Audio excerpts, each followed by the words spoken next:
Hello, my friend, and welcome to Wisdom Trek. I am Guthrie Chamberlain, your guide to wisdom and creating a living legacy. Thank you for joining us for our 5-day-per-week wisdom and legacy building podcast. This is day 644 of our trek, and it is time for our Mindshift Monday series.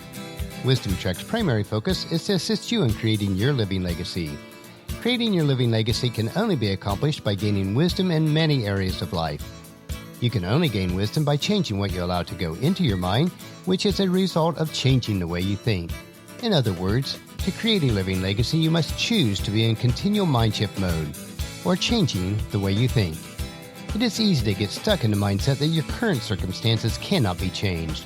This is just not true. But you must understand this fundamental principle.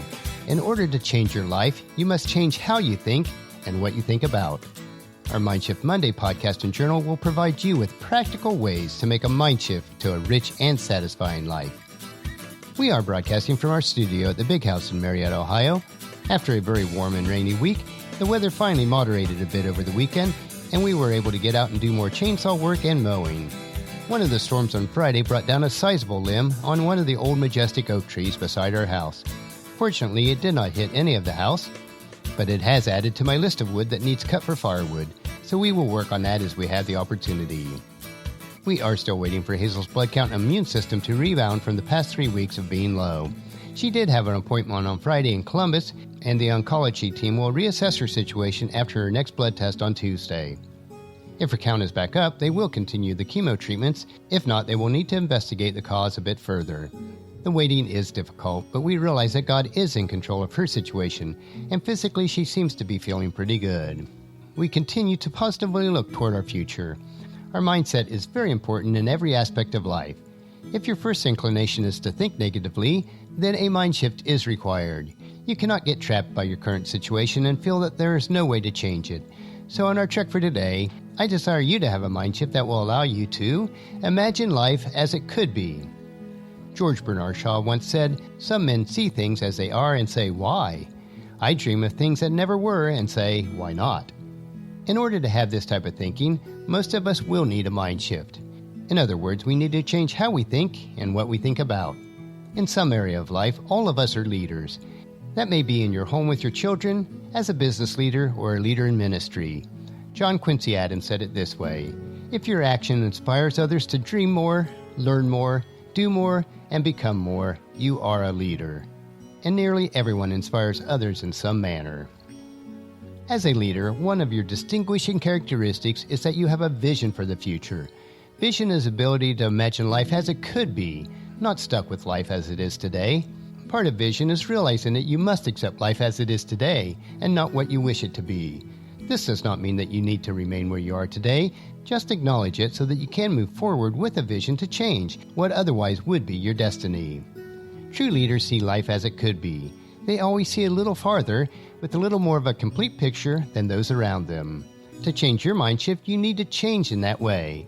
Most people will say, "I have to see it to believe it." When you have a mind shift, you will say, "I have to believe it before I can see it." How you view life largely dictates how life will turn out. It is the difference between losers and leaders.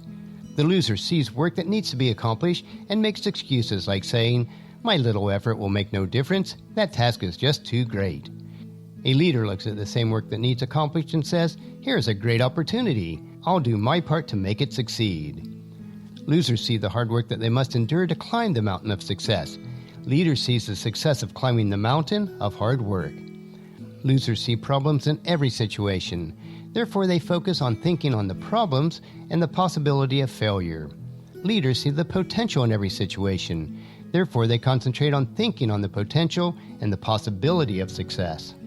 To change your perspective, you must have a mind shift change from thinking of a loser to that of a leader. It is very possible for two people to look at the exact same situation and view it very differently. While our physical eyesight is important, our mental eyesight may be even more important.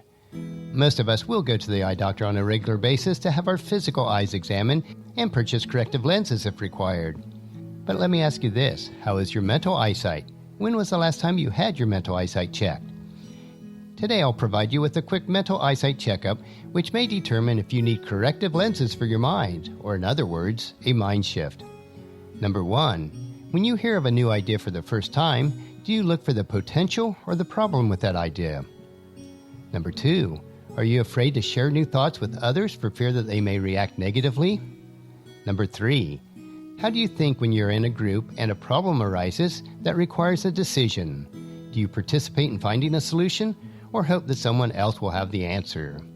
Number 4, do you generally view life as difficult and full of problems, or do you see potential even when you have difficult days? And number 5, how do you react when you are faced with responsibility? Do you accept it and work with others to accomplish the task, or do you try to avoid responsibility at all costs? How is your mental eyesight? Do you need the corrective lenses of Mindshift so that you can fulfill your God-given responsibilities? How we think controls how our life will turn out, as the Apostle Paul wrote in his letter to Philippians chapter 4, verse 8. And now, dear brothers and sisters, one final thing. Fix your thoughts on what is true and honorable, and right and pure, and lovely and admirable. Think about things that are excellent and worthy of praise. It would do well for all of us to concentrate and focus on these things. With these thoughts in mind, we will conclude our trek for today, and as we do, imagine life how it could be and not how it currently is. It all begins in your mind. Next week, we will continue our trek on our Mindshift Monday, and on tomorrow's trek, we will explore a wisdom quote. This 3-minute wisdom supplement will assist you on becoming healthy, wealthy, and wise each day. Thank you for joining me on this trek that we call life, and encourage your friends and family to join us and come along with us tomorrow for another day of Wisdom Trek, Creating a Legacy. If you'd like to listen to any of the past daily treks or read the daily journals, they are available at wisdom-trek.com. You can also subscribe at iTunes or Google Play so that each day's trek are downloaded to you automatically. And thank you so much for allowing me to be your guide, your mentor, but most importantly, I am your friend, as I serve you through the Wisdom Trek podcast and journal. And as we take this trek of life together, let us always live abundantly, love unconditionally, listen intentionally, learn continuously, lend to others generously, lead with integrity, and then leave a living legacy each day. I am Guthrie Chamberlain, reminding you to keep moving forward, enjoy your journey, and then create a great day every day. See you tomorrow.